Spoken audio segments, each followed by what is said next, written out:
उस नौजवान ने कहा कि जब मैंने उनसे कहा तो कोई सुनने के लिए तैयार नहीं। सारे नौजवान छोटे बड़े सब कोई वीडियो बनाने में लगा हुआ है। सब मोबाइल निकाल निकाल के वीडियो बना रहे हैं। कोई मदद के लिए आगे नहीं आ रहा। काठमांडू से एक प्लेन निकलता है जो पोखरा पर लैंड करना होता है जिसको, लेकिन कहा जाता है कि 10 सेकंड पहले ही, यानी 10 सेकंड के अंदर वो प्लेन जो है एयरपोर्ट पर लैंड कर जाता।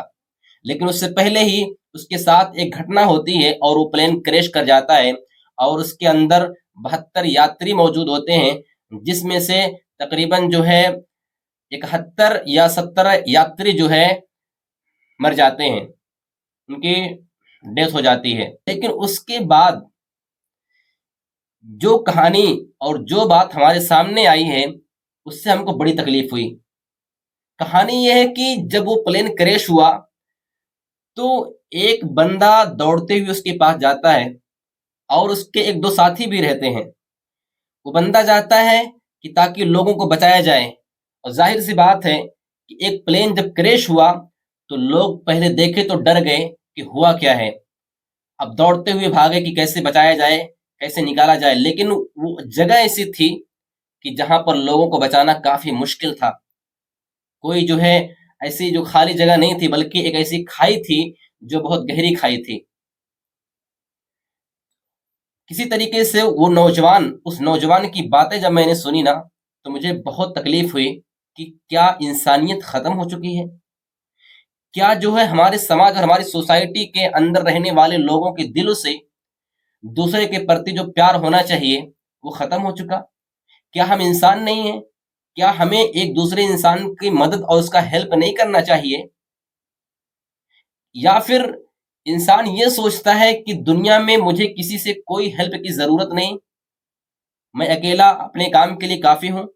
क्या इंसान ये सोचता है कि मुझे कभी किसी चीज की जरूरत नहीं पड़ेगी? मेरे भाइयों, ये दुनिया है। दुनिया के अंदर हर किसी को दूसरों की जरूरत पड़ती है। अगर कोई इंसान ये सोचता है ना कि कभी उसको किसी की जरूरत नहीं पड़ेगी तो ये उसकी गलतफहमी है। क्योंकि आज अगर आपने एक इंसान की मदद नहीं की तो कल को आपके साथ अगर ऐसा होगा तो आपकी मदद करने के लिए कौन आएगा?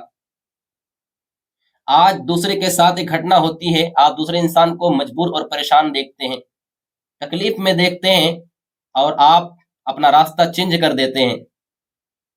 मैंने जब उस वीडियो को देखा, मैंने उस नौजवान की बातें जब मैंने सुनी हैं तो मुझे बहुत अफसोस हुआ कि कुछ लोग आग के अंदर झुलस रहे हैं।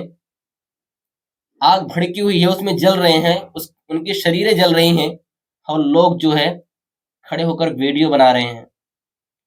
उस नौजवान ने कहा कि मैं दौड़ते हुए गया, मैंने लोगों से कहा कि चलो यार मदद करो, चलो निकालो हमारे साथ मिलकर, चलो बेचारे जल रहे हैं, मर जाएंगे, चलो हम उनकी मदद करें।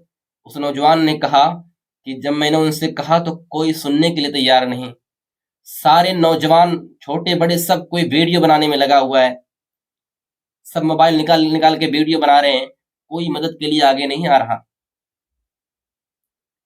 आज एक प्लेन क्रैश होता है, उसके अंदर यात्री जल रहे होते हैं, उनकी शरीरें जल रही होती हैं, और ये कैसी भावना एक इंसान के अंदर है, एक इंसान के अंदर कैसा दिल है कि वो उसको देखकर आगे नहीं जाता मदद के लिए। एक इंसान सामने आग में जल रहा है लेकिन एक खड़ा आदमी वीडियो बना रहा है, उसकी हेल्प के लिए आगे नहीं जा रहा। क्या उसके पास दिल नहीं? क्या इंसानियत मर चुकी है? क्या इंसान इंसान नहीं रह गया आज? अगर ऐसा ही रहा तो आने वाले वक्तों में कोई भी इंसान किसी के काम नहीं आएगा। तो मेरे भाइयों, अपने समाज और अपनी सोसाइटी के अंदर ह्यूमैनिटी को कायम करो यार। कल अगर आज आप किसी के साथ नहीं आ रहे, किसी का हेल्प नहीं कर रहे हैं, किसी को तकलीफ में देखकर, परेशानी में देखकर अगर आप उसकी मदद नहीं कर रहे हैं तो यकीन जानिए कल को आपके साथ ऐसा हो सकता है और आपको भी बचाने के लिए कोई नहीं आएगा। मेरी समझ में नहीं आ रहा है कि मैं कैसे बयान करूं अपनी बातों को, कि अपने दर्द और तकलीफ को कैसे उसका इजहार करूं आपके सामने, कि यार कैसे कैसे लोग हैं कि सामने लोग मर रहे हैं, उनकी शरीरें जल रही हैं और लोग वीडियो बनाने पे पड़े हुए हैं। आपके सामने, आपके समाज में, आपकी सोसाइटी में कोई मजबूर है, गरीब है, किसी को आपके हेल्प की जरूरत है, तो आप उसके हेल्प के लिए आगे जाइए। रास्ते में चल रहे होते हैं, अगर किसी को परेशान देखते हैं तो आप उसके पास जाइए, आप उसकी हेल्प कीजिए उसका। आज तो रास्ते में एक्सीडेंट हो जाता है, लोग वीडियो बनाते हैं लेकिन कोई मदद के लिए आगे नहीं जाता, कोई हेल्प नहीं करता है। एक आदमी का एक्सीडेंट होता है, वहीं पर पड़ा रहता है, उसकी सांसें चल रही होती है, ऐसा लगता है मर जाएगा, लेकिन एक बंदा वीडियो बना रहा है, ये नहीं कि जाए उसका हेल्प करे, उसको उठाए हॉस्पिटल में लेके जाए, नहीं, पहले वीडियो बनाया जाए। क्योंकि ये वीडियो हम बनाएंगे, सोशल मीडिया पे अपलोड करेंगे तो हमारे वीडियो पे लाइक और शेयर ज्यादा मिलेंगे, लोग हमें फॉलो करेंगे। नहीं मेरे भाई, ये गलत है। अपनी सोसाइटी में, अपने समाज के अंदर, अगर आपके समाज में, आपकी सोसाइटी में कोई गरीब है, कोई मजबूर है, तो आपके ऊपर लाजिम है कि आप उसका हेल्प करें। एक इंसान होने के नाते से आपका ये फर्ज है कि आप उसके हेल्प के लिए, उसकी मदद के लिए आगे जाएं। और यही हमारा मिशन भी है कि हम अपने समाज और अपनी सोसाइटी के अंदर ह्यूमैनिटी को कायम करें, एक इंसान दूसरे इंसान के हेल्प के लिए आगे जाए। और एजुकेशन भी हमारा लक्ष्य है कि अपने समाज और अपनी सोसाइटी के अंदर जो बच्चे हैं जो एजुकेशन से भाग रहे हैं, हम अपने समाज को एजुकेशन से जोड़ें, अपने समाज और सोसाइटी के अंदर पीस कायम करें और अमन कायम करें, और लोगों को एक अच्छे प्लेटफॉर्म पे लाएं, अपने समाज को डेवलप करें, अपने देश को डेवलप करें। तो इसके लिए आप सबसे अपील है कि आप सब हमारे चैनल को सब्सक्राइब कीजिए और हमारा साथ दीजिए, ताकि हम इस काम में आगे बढ़ सकें आपके हेल्प के जरिए से। Thank you for watching. मिलते हैं अगली वीडियो के अंदर।